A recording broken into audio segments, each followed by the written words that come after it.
Alam mo kung bakit magaling si Lord? Because He knows when to send exactly what you need. But sometimes, God will never rescue us in order for Him to reveal a lesson. Yung kahit umiyak ka, madurog ka, at pakiramdam mo walang pag-asa, God will allow that para ma-experience mo at makita mo yung lesson ng choices natin na ginawa sa buhay. Kaya alam mo, yung mga choices natin sa buhay ang naglalagay sa atin sa mahirap na proseso.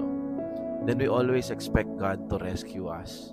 Kaya napakahalaga na when we are making big decision in life, we always ask if aligned ba yun sa will ni Lord.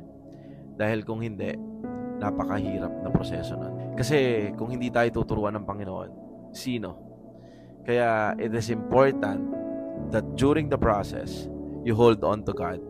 Dahil siya lang din ang makakapag-alis sa'yo dyan. Ibigay ko sa'yo ito, yung ibinigay sa akin ni Lord ngayong umaga. God said, you do not realize now what I'm doing, but later you will understand.